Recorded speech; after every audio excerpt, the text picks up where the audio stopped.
Mukiriza otugeya ye. Kale tugende. Ira mutambule munyumye awe, munyumye.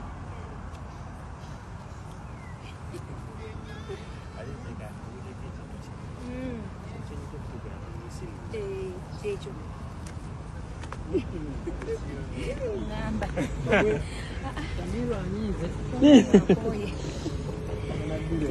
Wayita Sekajjas Chosen Becky ne mwami we Sekajja olunaku olwaleero amukoledde surprise baby shower.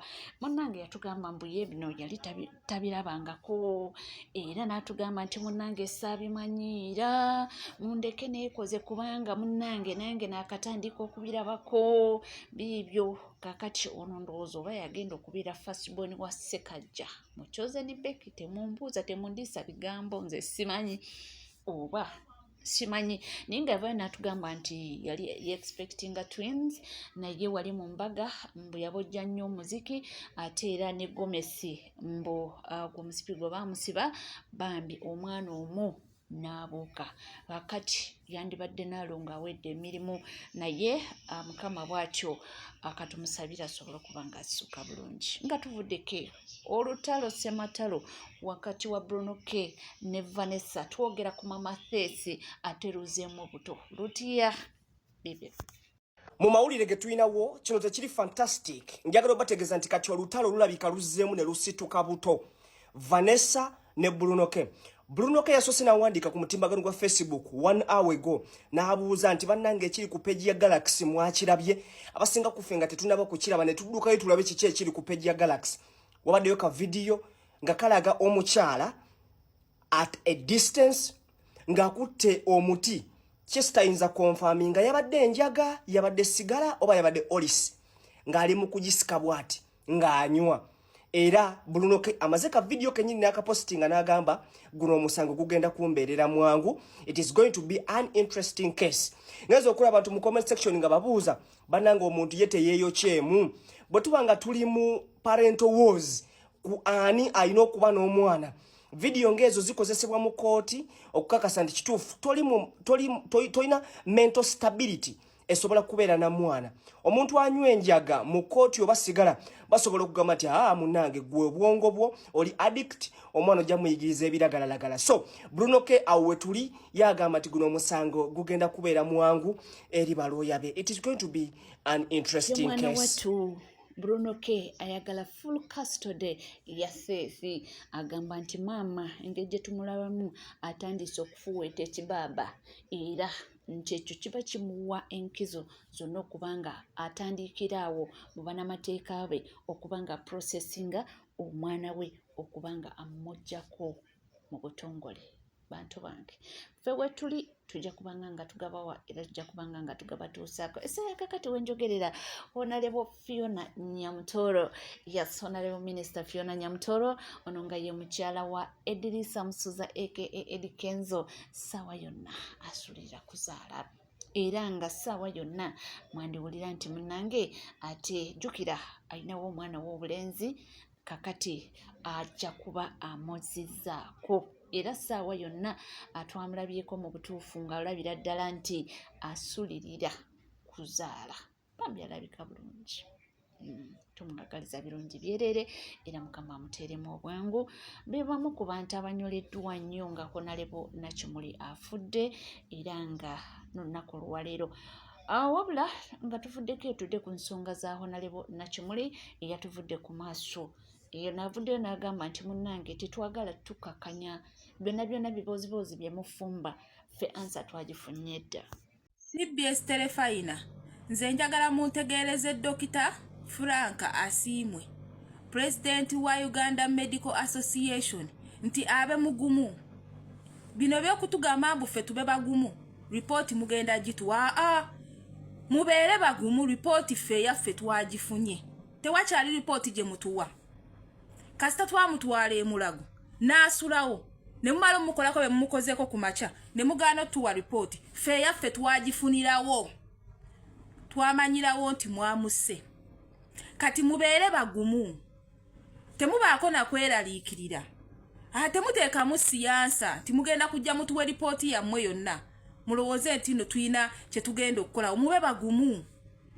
CBS Telefayina tegeeza Fulanka asiimwe nti abe mugumu tabaako nakweraliikirira tatuwa lipooti ye kuba lipooti twagifunye ekyasse honorable tukimanyi nti nno mmwe mwamusse as simple as that tekiriko kubuuza tekyaliko kubuuza yenna Shege gwe mukoze okuva ku nfaayi kiragirawo kyova laba ne Simon Byabakama yayanguye mangu bukyanga kibaawo leero bwe kyabaddeyo Simon Byabakama okwanguwa amangu okwogera ku mubaka titulina okuzaawo omubaka omukyala ow'ekalangala kuba ekifo kiba kiri kikalu nga tetunnaba kulayira temuba ku bunkenke mube bakakkamu report twagifunye mwamusse naye nammwe mujja kufa mwamusse naye nammwe mujja kufa enensi tewali wagenda gino gako bikoola abimaleko tugenda birekako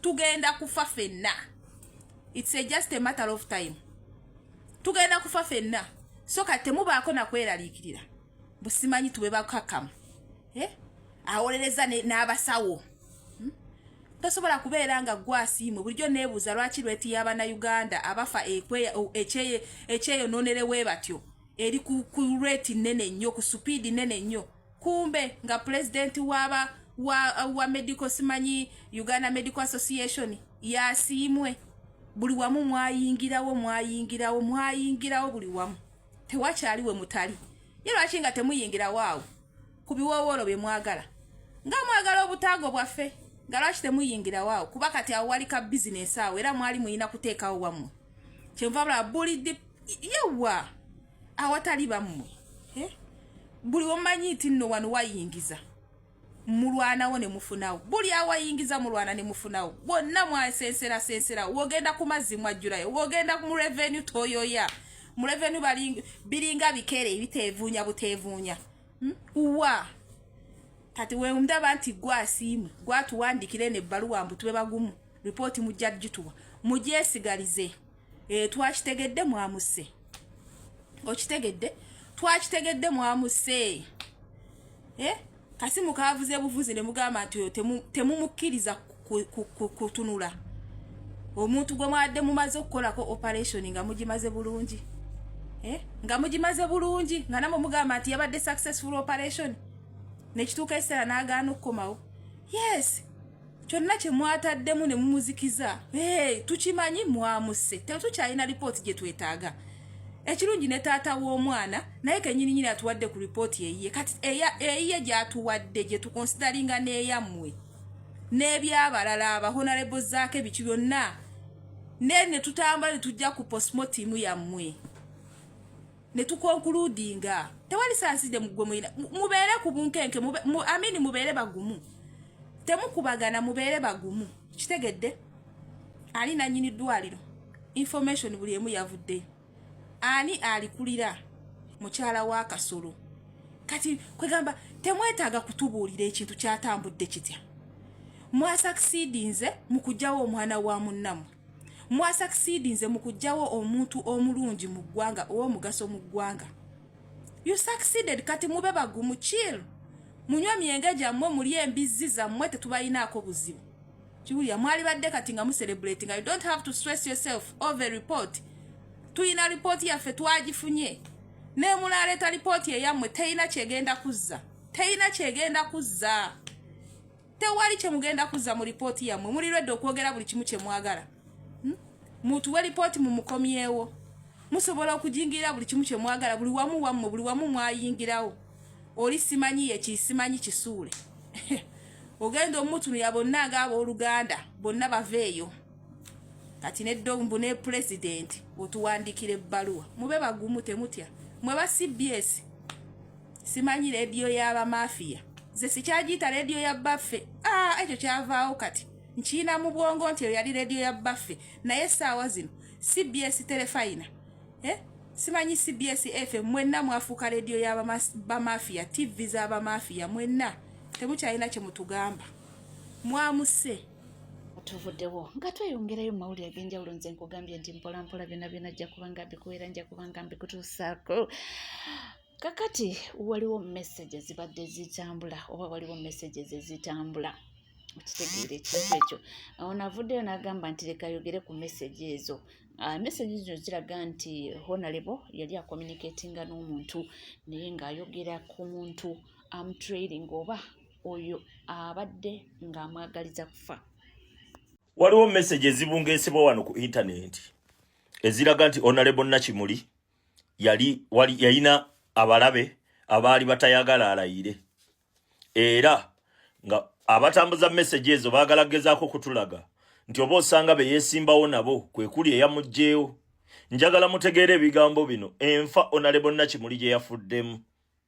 Wuliriza, enfa omukyalo oyo gye yafuddemu abalina kapasite yokka ekikola kweyo level erina kubeera gavumenti si individual. Ekyo tebakulimba.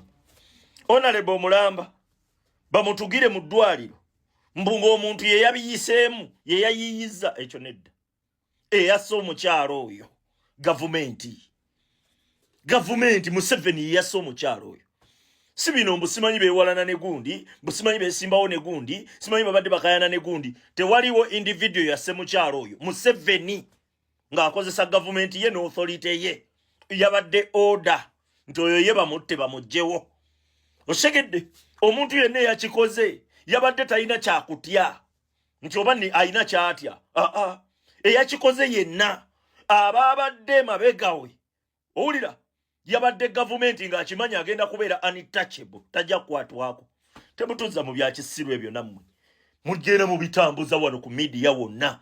Musimanyi Honorable Nakimuli wano yali ayogera nti waliwo abataagala alayire. Ebyo bibaawo.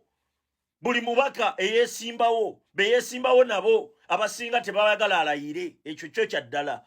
Naye yassa omukyalo oyo saabo eyassa omukyalo oyo Museveni olw'ebigambo omukyalo oyo byazenga ayogera n'okulemera ku mazima. Ebyo Museveni takyabyagalira ddala. Temutuza nammwe mugundi ate mutandika okujabulula kwegamba abantu batandika olowooza nti oba osanga waliwo abantu abatakolagana ababadde batakolagana na Honorable Nakimuli mbu yensonga lwaki bo bamusse. Tebakulimba. Eyo level omukyalo oyo kwe yafiiridde omanye eddwaliro ku kamayina sajjale bwe katyo ne badireeta reputation ejja nti gundi yafudde. Balina okuba nga kye bali sikinga kinene oba kye bafuna kinene okusinga risk.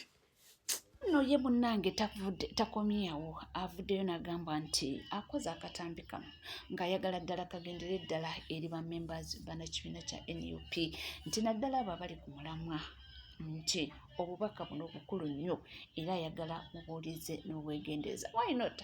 Ffe tubaawo munnange okuba nga tutambuza information etuukire ddala kwoyo bwe gikwatako. Eno video nsaba etambula entuukire ku babaka baffe abasigaddewo ab'ensa abakyalimu ensa ababaka betutambula nabo naddala aba NUP. Bannange abusajja buno bwe mulimu mukimanye butemu. Bannange mulekerawo okwekubira amasimu, mulekerawo okwekubira local calls. Sikulimba omusajja abagala kubatta mwenna abamalewo. Kati omukyalo ono kubisinzira kubadde byayogera muwala akyali muto, muwala mulungi ne bamutidde maanyi. Musoke munonyerezenga n'amalwaliro ge mugendako bannange. Mu Uganda temukyali mu ddwaliro. Wano mu Uganda tewaliwo muntu gwe basobola kugamba nti twagala tukuwa obukadde 10 otte gundi n'agaana. Nze mbabuulira wano mu Uganda ekiriwo kati kutemula ye business efuna. Gwe oba osobola okutemula omuntu ye business efuna. Abo abalwaliro gonna ge mugendamu bw'ofuna obuzibu bwonna yogera ne chance yabaddewo nti wamanyi olumba olwaliro kulumi obadde tusobola kuwona ku bigambo by'oyogera ate nawe wennyini obadde okimanyi okusinziira ku messages tambula obadde okimanyi nga baagala kutta okitegeera. Kasobola kungamba nti bino ebifaananyi byendadde wano ono bamuyita mbu mukwaya ye nannyini ddwaliro eryo naye gagaba omutunuulira ono ye mukwaya mazima ddala. Beetuma amannya gaffe ag'Abaganda ono kabano yennyini awedde emirimu kyokka ne baakolagana naye yali ggulawo ndowooza obalaba eyali ggulawo ye Kazimba Mugalu. Obamanyi naawe mu Kazimba Mugalu omanyi gwakolera yaani ye Museveni. Eddwaliro eryo obadde olina kumala kusooka kulinoonyerezaako. Walayo wakedde ku makya n'okuwa amasimu n'okubira Honorable Zaake n'omugamba ogenda kulongoosa n'okubira gundi. Jjukira amasimu gammwe gonna bagatulakinga dda gonna gadi mu tulaka buli kyoyogera ng'okuba international gundi ng'okuba local calls bakiwulira bakiwulira wabadde oteekateeka nga nabo bateekateeka engeri gye bagenda kukugjawo nze nkubuulira teweefiiridde bano bakikoze bakiraba ono kabano yennyini yawedde emirimu ono kabano bakabano bagenda tumalawo nze mbabuulira so bannange Honorable Nambozi avaayo n'akyogera lwatulunye lwe mu kuzika kwa Idris Katende mukyala wa Waiswa Mufumbiro n'agamba nti kalwa omushana mwagawulira nga kwogera kalwa omushana kagamba nti bonoba tobawagira nga towagira gavumenti yaabwe olina kubeera mu ntaana olina kubeera mu ekizayiro olina kubeera mu jjaira oba olina kufa mwamuwulira Honorable Nambozi ng'ayogera ekintu ekizibu nti Uganda abantu boogera ekintu ne tukirekaawo ate twerabira mangu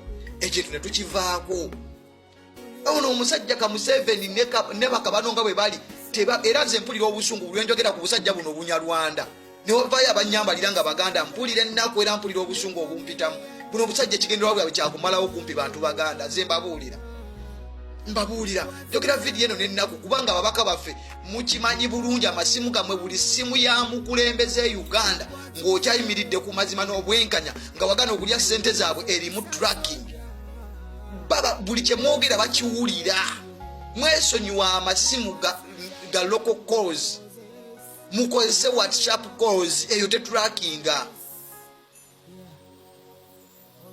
mwesonyiwa ga masimu wabadde oyogera ne gundi ne ropu nga bakuwulira ng'oyogera ne gundi ne zake nga bakuwulira ng'obagamba nga bogenda kuki kubanga wabadde okuba amasimu ng'okubira kubanga bavudde ne bagamba nti wayogedde nabo ng'obakubidde essimu nga bali bakutracking nga bali bateekateeka wabadde eno ng'oli mu kuteekateeka kugendayo nga bali bateekateeka kuno kamukwaya ne ttiimu ye balabe engeri gye bagenda okumaliriza walayi bakumaliriza nze nkubuulira bakumaliriza naye nga ddala Museveni ekikussa abaana b'abanno kiki gugamba togenda kufa osigaze emyaka emeka ku nsi gwatugumbula abaana b'abanna abato bwe bati abanyirira obulungi abakazi abalungi n'obatugumbula walayi gwe togenda kufa kasajja gwe ekikuttisa abaana b'abanno kiki bw'omalawo Abaganda bakusenza nga amawanga gonna gakugoba Bunyoro yakugoba Ankole n'ekugoba abagundi abalunzi ne bakugoba abatolo ne bakugoba naye Buganda n'ekusenza oli ku baana bayo otugumbula butugumbuzi ensogera gikungula kasajja gwe yo naye ate ye omukyala Fulufiga yavuddeyo n'akatiza n'agamba nti yembu yekakasa eddwaliro eryo era nga ne dokita oyo eyakola ku Honorable nti mukugu nti naye bambi ndowooza yali ntuuko ya Honorable okubanga ava mu bulambo bw'ensi oyo dokita yabadde ayakoze ku Nakimuli ali very specialist doctor. Dr. Kasule is a very wise guy, a very specialist. In fact, edwayo lyabwe njagala mugenda mulikole research otegere neda kwera ku timetable ye. In fact, buli mwezi abera bweru wa gwanga mu America wanga agenze kulongosa bacha omanya bacha bangi kati balwala ebintu naddala abakyala bagenda ku family planning obulamu mutulwala ebintu bingi abakaza bate bakyazaala ebizimbe bijja awe baita goina gostiki babaita goliro babaita bati ananyamba mwana kiwano nasomera ku mukata luzungu lero lugaye babaita goliro galina aba basajja omuntu okusoma kutuka kweyo level oba manyi kyokola kyovola bate waliddwayo taliko gwanika wano mu Uganda bolwala eddwaliro buntu lya kufavaling bali agamba mulago kyovola Honorable Nabbanja yawangula credibility lwaki nti abana bazalira mulago hospital ne bakujja ludda wane bakujja international ne bakujja mulago is a very specialist hospital is mulago naye balina mu kasente bagenda out of mulago abala bagenda ebweru weggwanga bagemanji bagenze ne badira mu kesi manya abantu baddamu nga bafuda onako lwakuba nti omuntu wafanga walinnya nga abantu bateekawo ebibozibozi njagala ogenda okebere ku dokita oyo okebere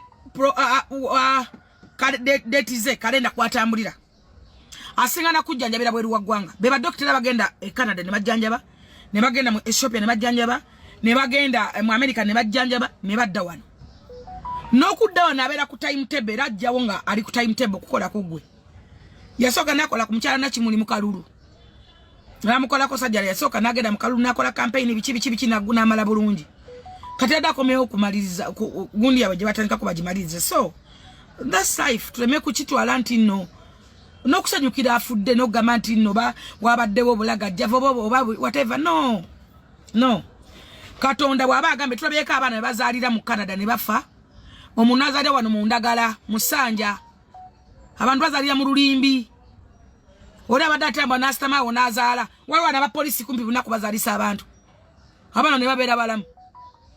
That's life. Abaana bakula mu kyalo eyo nga tamanyi na katimba kansirigwe, ng'osula mu katimba ka mitwala abo kadoobu, nga buli mwezi obeera mu ddwaliro mulinayo ne bagita fayiro, bagita bata kiba biyita baki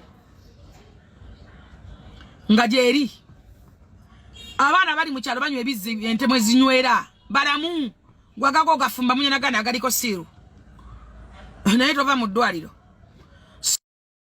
So obulamu Katonda yabwesigaliza yabugaba, ekiba kize atwebaze kati ffe tuli obutogo waffe ne muto nninya gye tusiba mu nfuufu yaffe n'ebikomando nomala omwaka nga tolwadde, naye nga bali abasiba bali amasavu bagenda ate bajjanja amasavu.